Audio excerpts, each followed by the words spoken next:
Video like जरूर कर लीजिए और ऐसे वीडियो लगातार फ्री में पाने के लिए चैनल को तुरंत सब्सक्राइब कर लीजिए और बेल आइकन को जरूर टैप कर लीजिए ताकि आगे भी सारे वीडियो आपको मिलते रहे। यूट्यूब में फॉलो करते हैं तो प्लीज ये वाला फ्री टेलीग्राम चैनल जरूर ज्वाइन कर लीजिएगा। सारे नोटिफिकेशन सारे अपडेट यहीं पे आते हैं, ध्यान रखिए। Hello everyone, welcome you all to study for civil services. और आज की जो है हमारी डेट वो है 17 अगस्त। और 17 अगस्त के इम्पोर्टेंट आर्टिकल्स कौन कौन से हैं, क्या क्या पढ़ना है, देख लेते हैं उसको। और अगर आपको इसकी पीडीएफ चाहिए तो ये नंबर है हमारे, इन पे कॉल करो और आप ग्रुप ज्वाइन करवाया जाएगा। और उस ग्रुप पे ज्वाइन करके आप अपनी सारी डिटेल्स को ले सकते हो। डेली की पीडीएफ आपको मिल जाया करेगी। बाकी नंबर्स हैं, ये हमारा टेलीग्राम चैनल है ओनली करंट अफेयर का। डेली यहीं पर ही वीडियोस जो है आती हैं।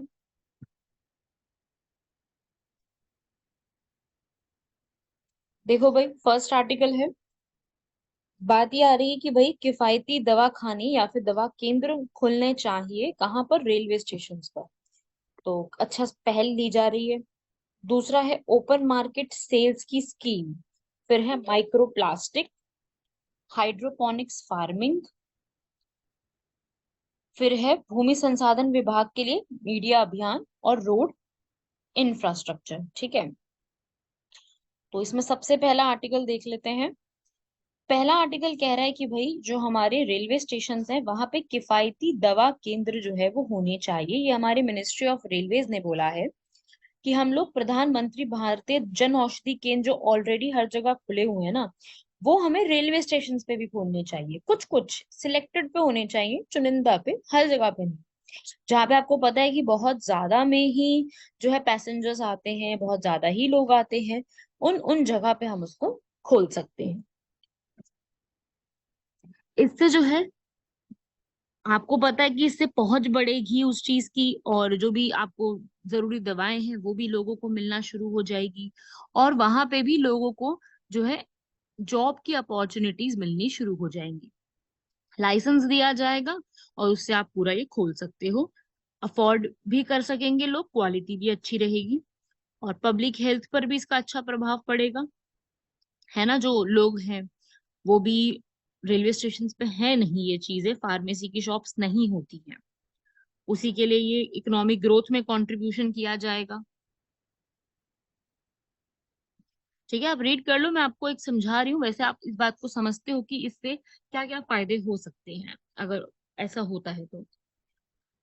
इकोनॉमिक ग्रोथ भी होगा, लोकल पीपल को सपोर्ट मिलेगा, पैसेंजर्स को सपोर्ट मिलेगा, हेल्थ केयर, व्यापक हेल्थ केयर तक सबकी पहुंच जो है बढ़ती जाएगी।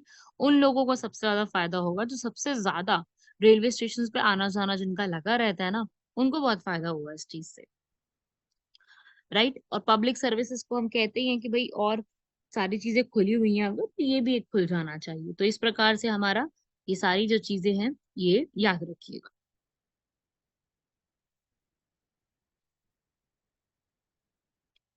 फिर आता है भाई second topic, open market sales scheme. अब यहाँ पर जो है मूल्य वृद्धि पर अंकुश लगाने के लिए केंद्र सरकार ने क्या किया है, खुले बाजार में बिक्री के माध्यम से अधिक जो है वो स्टॉक को जारी कर दिया है। ओपन मार्केट सेल, ओपन तरीके से उसको सेल किया जाएगा। अब हुआ क्या कि देखो, आपको भी पता है कि जो जो हमारे जितने भी खाने की चीजें हैं उसमें इतने ज्यादा पैसे बढ़ चुके हैं, है ना, उसकी कीमत जो है वो बढ़ रही है। तो यहाँ पर केंद्र सरकार ने, जो भारतीय खाद्य निगम है जैसे हम कहते हैं, फूड कॉरपोरेशन ऑफ इंडिया, उन्होंने बोला कि शेयरों के लिए खुले बाजार बिक्री योजना के माध्यम से 50 लाख टन का गेहूं और 25 लाख टन चावल जो है वो हम लेंगे। ठीक है, तो उससे क्या होगा, सरकार को ये उम्मीद है कि भाई अगर हम ऐसी बिक्री करेंगे तो गेहूं और चावल और आटे जो है, इन सब की पर्याप्त घरेलू उत्पादकता हमारे पास हो जाएगी। ठीक है भाई। अब बेसिकली बात क्या होती है, ओपन मार्केट सेल स्कीम्स, ये सरकार जो है करती क्या है, जो हमारा एफसी ये है food corporation of India, FCI मतलब भारतीय खाद्य निगम, और जो भी राज्य की एजेंसी है वो भी यहाँ पर अपने पास बहुत सारा खाद्य के स्टॉक रखते हैं, है ना। वो स्टॉक को सरकार कम कर देगी, यहाँ से उसको ओपन मार्केट में सेल कर दिया जाएगा। जो एफसीआई है वो एक स्टैट्यूटरी, स्टैट्यूटरी का मतलब क्या होता है, ये एक एक्ट के तहत क्रिएट की गई है, कॉन्स्टिट्यूशन में लिखी नहीं गई है। ये संवैधानिक निकाय नहीं है, ये एक वैधानिक निकाय है जो कि एक एक्ट द्वारा क्रिएट की गई है। कौन सी मिनिस्ट्री के अंडर काम करती है? फूड और पब्लिक डिस्ट्रीब्यूशन जो है, खाद्य और सार्वजनिक वितरण के मामले की जो मिनिस्ट्री है, उसके अंडर ये काम करती है, जिसका प्रमुख कार्य क्या होता है? खाद्य सुरक्षा को सुनिश्चित करना, भंडार और जो भी उनके पास जितना भी स्टॉक होता है वो रखना, और ऑक्शन के थ्रू जो उनके पास ज्यादा पैसे है, मतलब ज्यादा खाना है, उसको आगे चल के सेल भी कर देना। तो ये सब काम कौन देखती है? एफसीआई। इनका सबसे मेन काम ही यही होता है कि भाई जो हमारे वीट हो गए, राइस हो गए, मेन तो वीट और राइस होते हैं, इनको यहाँ पर कभी भी इनकी प्रोडक्शन लो हो रही है लेकिन डिमांड हाई है, तो पहले से इसकी सप्लाई अपने पास रखना, बफर स्टॉक को मेंटेन करना। पता है ना, एक वर्ड बफर स्टॉक होता है, सरकार रखती है अपने पास ताकि कभी भी ऐसा सीजन आ गया जब प्रोडक्शन बहुत कम है लेकिन डिमांड उतनी ही है, तो वो बफर स्टॉक के माध्यम से ठीक किया जा सकता है। उसके बाद ओपन मार्केट प्राइसेस के ऊपर देखना, बफर स्टॉक को पूरा मेंटेन करके रखना, और कभी भी ऐसे कोई आपदा आ जाती है, प्राकृतिक आपदा आ गई या कुछ और ऐसी चीजें आ गई जो अचानक से हो गया कुछ, तो उसको भी यहाँ पर कंट्रोल करना या बना के रखना। तो ये सब काम एफसीआई अच्छे से देखती है, और सरकार ने डिसाइड किया जो इनके पास एक्स्ट्रा चीजें ना अवेलेबिलिटी सरकार के पास, राज्य की सरकारों के पास भी, उसको सेल कर दो, ताकि जो ये प्राइस बढ़ रहे हैं ना इतने ज्यादा, ऐसे तो फिर प्राइस बढ़ते ही जाएंगे क्योंकि प्रोडक्शन जो है वो कम हो रही है लेकिन डिमांड तो उतनी की उतनी है, तो उनको सेल कर देंगे तो जो प्राइसेस है ना वो कम होने शुरू हो जाएंगे। तो एफसीआई यहाँ पर अपना हर हफ्ते का एक ऑक्शन लगाती है, जो भी उनके पास गेहूं और चावल के अधिशेष होते हैं, ई नीलामी होती है वहां पर उसके लिए, और इसी के अंतर्गत अंतर्गत बिक्री के लिए गेहूं और चावल का आरक्षित मूल्य प्रतिवर्ष खाद्य और सार्वजनिक वितरण विभाग द्वारा किया जाता है। ठीक है, वैसे तो देखो एक रिजर्व प्राइस में होता है, ठीक है, रिजर्व प्राइस रखा जाता है, कोई एक्स्ट्रा पैसे नहीं लिए जाते, आप सब कुछ वहां से खरीद सकते हो रिजर्व प्राइस में। ठीक है भाई, तो ये सब जो है खुले बाजार बिक्री जो है, इसके तहत गेहूं और चावल आसानी से लिए जा सकते हैं। और कौन से राज्य से लिए जा सकते हैं? गैर खरीद वाले राज्यों में पूरे वर्ष, और खरीद करने वाले राज्यों में गैर खरीद अवधि के दौरान आप इसको ले सकते हो। समझ गए ना बात को?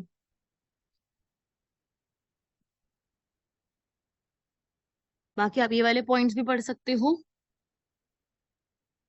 डिपेंड करता है कि भाई अभी उसकी मांग क्या है और उसकी उपलब्धता क्या है। मांग और उपलब्धता के आधार पर आप उसको पूरी तरीके से तय करते हो। तो जो सरप्लस पे स्टेट्स होती हैं, अधिशेष खरीद करने वाले जो राज्य होते हैं, उनको राज्य योजनाओं हेतु चावल की खरीद के लिए ई नीलामी में भाग लेने की अनुमति नहीं होती है। ठीक है, सरप्लस में जाने वाली है वो नहीं आ सकती, वो क्यों खरीदेंगे भाई, उनके पास तो ऑलरेडी सरप्लस में चल रहा है चावल, तो वो यहाँ पर क्यों आकर के खरीदेंगे? जो जिनके पास नहीं है केवल वो आकर के खरीद सकते हैं। इससे होता क्या है कि जितने भी हमारे चावल है, गेहूं है, उनको आप आसानी से उस जगह पहुंचा सकते हो जहां पे वो कम उगाए जाते हैं, जहां पर वो कम है उनको आप दूसरे राज्यों से लेकर के दे सकते हो। और फूड जो है बर्बाद भी नहीं जाता इससे, क्योंकि है एफसीआई के अच्छे खासे गोडाउन है। हाँ, वो बात अलग है कि उनको बहुत अच्छे से नहीं संभाला गया है, पर उनके गोडाउन्स वगैरह बने हुए हैं। और साथ ही साथ कल को हमें और भी कहीं पर सेल करना है इनको, बल्क कंज्यूमर में, या किसी स्टेट गवर्नमेंट को देना है, किसी यूनियन टेरिटरी को देना है, तो आसानी हो जाती है।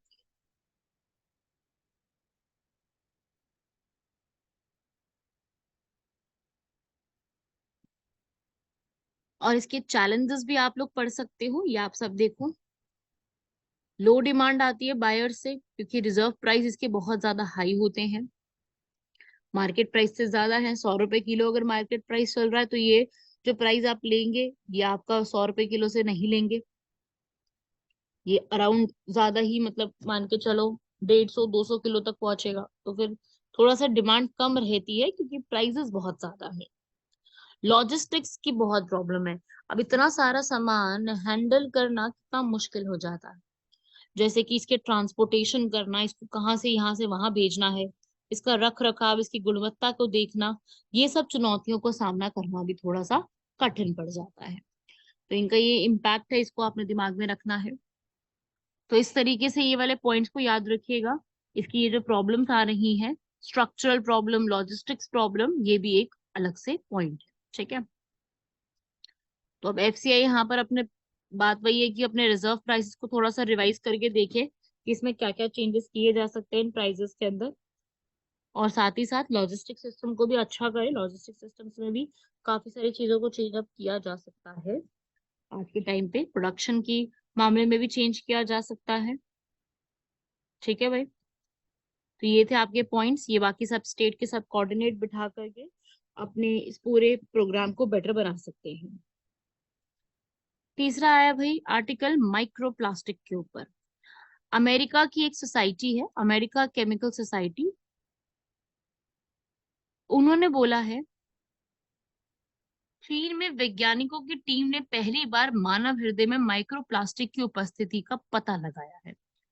ठीक है। उन्होंने बोला है कि माइक्रोप्लास्टिक जो है वो 5 mm का एक सीड की तरह, सीड के साइज की तरह एक प्लास्टिक का टुकड़ा होता है। ठीक है। जो किसी भी तरीके से आ सकता है।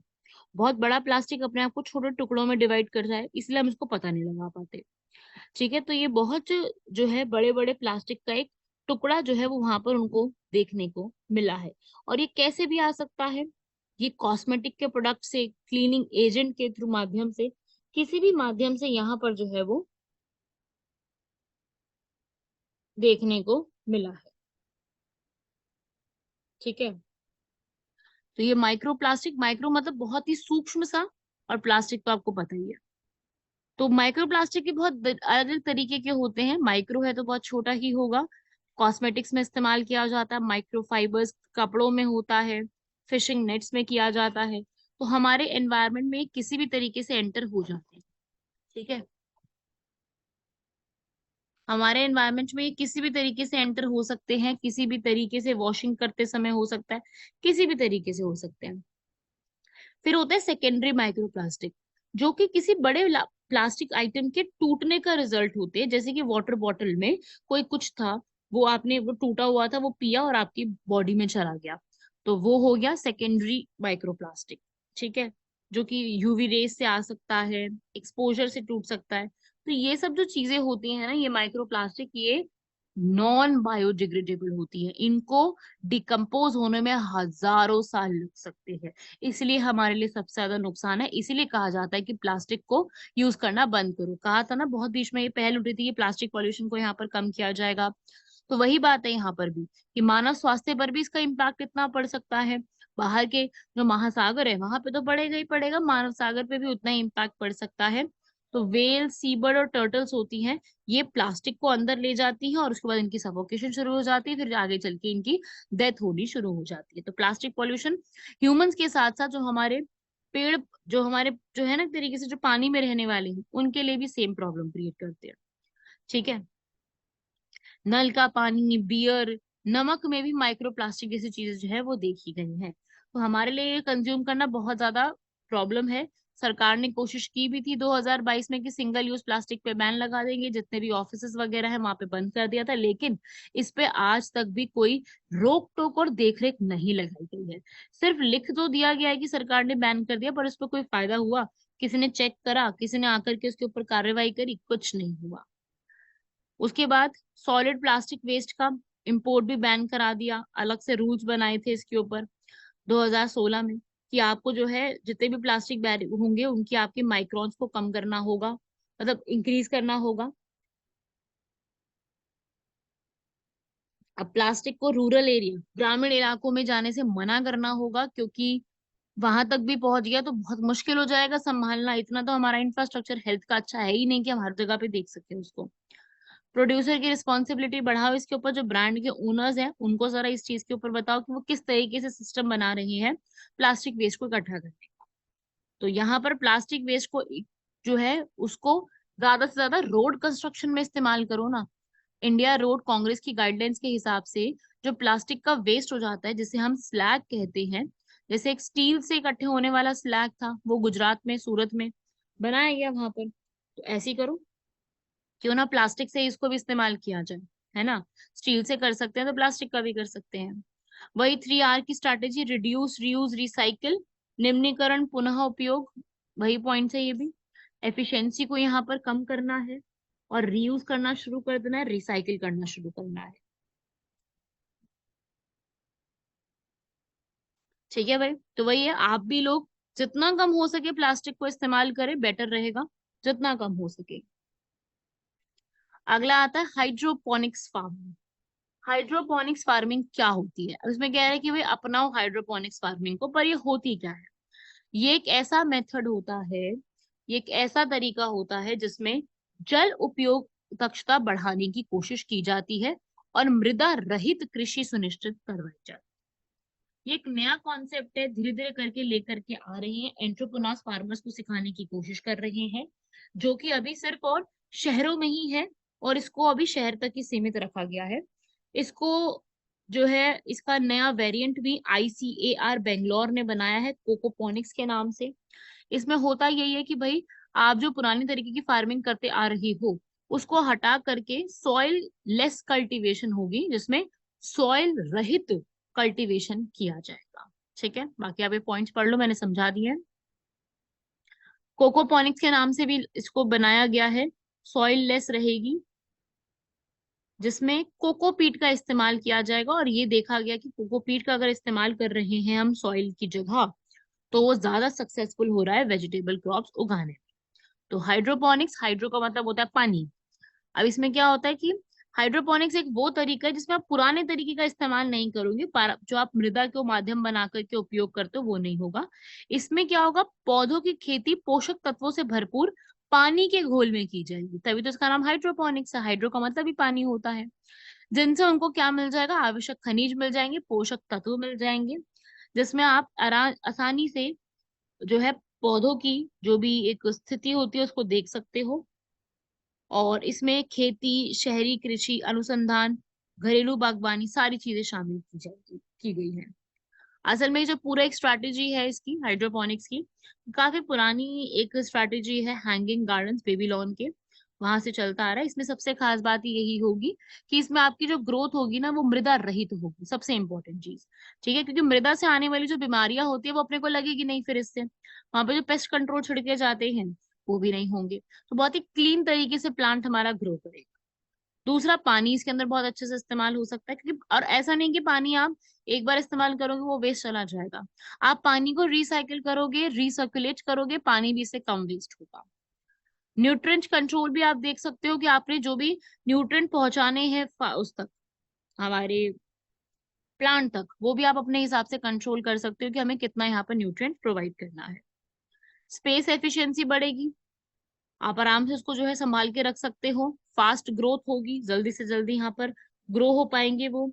एनवायरनमेंट का जो इम्पैक्ट होता है, डिजीजेस वाला इम्पैक्ट होता है, वो यहाँ पर कम हो जाएगा, क्योंकि इससे हम जो हमारे उर्वरक है, पेस्टिसाइड्स हैं, कीटनाशक है, उस पर बहुत निर्भर कम रहेंगे, तो उनसे बीमारियां भी अपने को कम लगेगी, और पूरे साल भर में आराम से किया जा सकता है। इसमें रिसोर्सेज अच्छे खासे हो सकते हैं, और ऐसे सीजन जहाँ पे बारिश की कमी भी आती है, तब भी हम अच्छे खासे यहाँ पर चीजों को देख सकते हैं। ठीक है, और ये जो इसकी खपतवार है वो काफी अच्छी रहेगी जो है यहाँ पर, और क्रॉप क्वालिटी कंसिस्टेंट बनी रहेगी, कम भूमि की आवश्यकता पड़ेगी।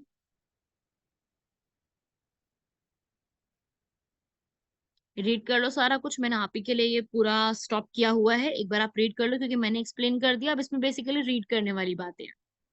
ठीक है, अगला आर्टिकल आता है हमारा नेशनल मीडिया का कैंपेन, जिसमें लैंड रिसोर्सेज के ऊपर बात की गई है। तो लैंड रिसोर्सेज ने अभी डिजिटलाइजेशन करने के लिए काफी सारी चीजें करी हैं। उन्होंने नए नए मैप तैयार कर दिए, उन्होंने जो है कि नई स्कीम आई थी ना, स्वामित्व, ये स्कीम तक लॉन्च करी, जिसमें आप ड्रोन्स के माध्यम से हर एक मैप जो है वो तैयार करेंगे लैंड का, बेसिकली रूरल एरियाज का स्टार्ट किया गया था। तो इसमें ही यहाँ पर जो है ये एक स्टार्ट किया गया जिसमें हम लोग रिकॉर्ड जो है सारे वो लिखना शुरू करेंगे सारी चीजों को। और ये बताया गया है कि 94% रिकॉर्ड्स लिख दिए गए हैं 8 अगस्त 2023 के हिसाब से, और मैप्स भी यहाँ पर बना दिए गए हैं 76%। ठीक है भाई, ये बताया गया है रिपोर्ट में, ये आया है। और ये भी बताया है कि इस पूरे में हम लोग भू आधार के तहत पूरे सबका एक जो है लैंड के बारे में इंफॉर्म करेंगे सबको भू आधार के कहने पर। इसमें और क्या है भाई, लैंड गवर्नेंस के इनिशिएटिव बढ़ेंगे प्रधानमंत्री कृषि सिंचाई योजना के तहत। आपको आसानी हो जाएगी कि भाई कहाँ कहाँ पे लैंड और पानी की कहाँ जरूरत है, फोकस एरियाज पे हम लोग ध्यान दे सकते हैं। झगड़े लोगों के कम हो जाएंगे आपस में, डिजिटलाइजेशन बढ़ जाएगा तो लोगों के झगड़े भी बहुत कम हो जाएंगे। ठीक है, कि भाई ये मेरी जमीन है, ये मेरा हिस्सा है, इस तरीके से झगड़े भी थोड़े से कम हो जाएंगे। डिजिटल इंडिया का प्रोग्राम है पूरा 2016 में है ही, जिसमें सारे ऑफिस को रजिस्टर किया जाएगा, लैंड को रजिस्टर किया जाएगा। ठीक है, पढ़ लो पॉइंट को, आप पढ़ सकते हो। तो टारगेट भी यहाँ पर किए गए हैं सारे ऑफिसर्स का, रजिस्ट्रार के ऑफिस का भी दे दिया गया है। बाकी ई रजिस्ट्रेशन सबका बढ़ाया जाता है सारे ऑफिसेस का। सिर्फ लैंड में सारी चीजें आती हैं, सिर्फ एक गांव के लैंड नहीं आते, इसमें रजिस्ट्रार सब रजिस्ट्रार सबके ऑफिसेस को भी काउंट किया गया है। पब्लिक पार्टिसिपेशन भी बढ़ाई जाएगी, एक पूरा मीडिया योजना भी तैयार की गई है, बल्क एसएमएस भेजे जाएंगे, रेडियो शो शुरू किए जाएंगे, तो वही सब है इसके अंदर। ठीक है, लास्ट आर्टिकल है हम लोगों का road infrastructure.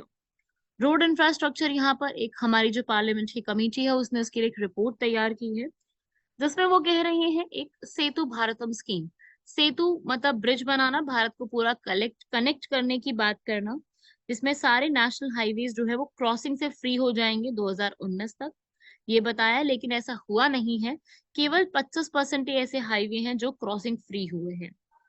Unmanned level crossing है, मानव रहित संपार है, बहुत सारे ब्रॉड गॉज पर मानव रहित संपार यहाँ पे लगा दिए गए हैं, लेकिन मीटर गॉज और नेरो गॉज को अभी भी बनाना, अभी बना हुआ रहता है अभी। रोड सर्वे के ऊपर गाइडलाइंस यहाँ पे तैयार करने की बात है। ठीक है, उसके बाद कंस्ट्रक्शन बहुत ज्यादा है अंडर ब्रिज बनाने के लिए या ऊपर की तरफ से ब्रिज बनाने के लिए। ठीक है, ये अच्छे से सिस्टम नहीं है, तो उसके लिए यही बोला है इस रिपोर्ट ने कि टेक्नोलॉजी का अच्छा खासा इस्तेमाल करो और रोड ऐसे बनाओ जो कि लंबे समय तक चले, जो बारिश आने पे घसने ना शुरू हो जाए। और जितने भी लोग हैं यहाँ पर, जो भी रेसिडेंट वहां पे रहते हैं, व्यवसाय करने वाले रहते हैं, उनको थोड़ा बेटर तरीके से यहाँ पर इंक्लूड करना शुरू करो। और टेक्नोलॉजी आज के टाइम पे बहुत आ गई है, ड्रोन्स के थ्रू करो, एआई के थ्रू करो, तो वो सब सिस्टम बहुत सारे आ चुके हैं, उसको इस्तेमाल करने की और जरूरत है। प्राइवेट सेक्टर को चाहे लेके आना चाहो बिल्कुल लेके आ सकते हो। और इंडियन रोड कांग्रेस जो है यहाँ पर, जो यहाँ पे तैयार की है, उस हिसाब से चीजों को यहाँ पर देखो तो बेटर रहेगा। ठीक है, क्योंकि उन्होंने यहाँ पर पूरी गाइडलाइन तैयार की हुई है, तो वो ज्यादा बेटर ऑप्शन रहेगा। ठीक है, तो ये था भाई सारे प्रोग्राम्स हमारे। आज की क्वेश्चन है नागजीरा टाइगर रिजर्व। नागजीरा आपने सुना नहीं होगा, काजीरंगा सुना होगा, नागजीरा अलग है। महाराष्ट्र के भांडारा गोंदिया डिस्ट्रिक्ट में है, जो कि नवेगांव नेशनल पार्क का हिस्सा है। ठीक है, तो नागजीरा टाइगर रिजर्व, आपको पता है भारत में टाइगर रिजर्व कितने हैं, बताइए जरा, total number of tiger reserves Bharat में कितने हैं। ठीक है, तो दोनों स्टेटमेंट इसमें सही लिखी हुई है। ये नागजीरा टाइगर रिजर्व के बारे में, ये आप पिक्चर देख सकते हो, ये है कुछ Nagzira wild life sanctuary, Goregaon hills काफी है सारी यहाँ पर। लास्ट क्वेश्चन है ग्वादर पोर्ट। ग्वादर पोर्ट कहाँ पे लोकेटेड है, पाकिस्तान के बलूचिस्तान में।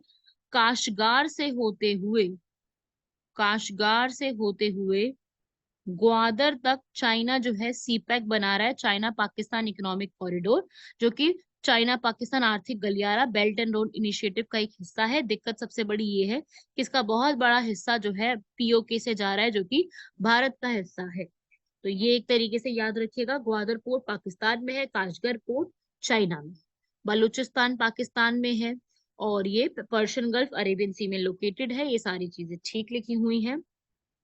ठीक है, जानते हो ना belt and road initiative China का है, नहीं पता तो जरा मुझे कमेंट बॉक्स में बताओ, इसको मैं पूरा एक वीडियो की फॉर्म में आपके सामने एक्सप्लेन कर सकूं, ताकि सब लोग बताएंगे जरा इसके बारे में कि इसकी पूरी नॉलेज है आपको या नहीं है। नहीं है पता तो इसको फिर मैं एक्सप्लेन करूंगी। ठीक है, तो ये वाले सारे आपके आर्टिकल्स हैं, इनको लर्न कीजिए, इनको पढ़िए, बाकी मिलते हैं आप लोगों से अगले लेक्चर में। धन्यवाद, शुक्रिया, जय हिंद।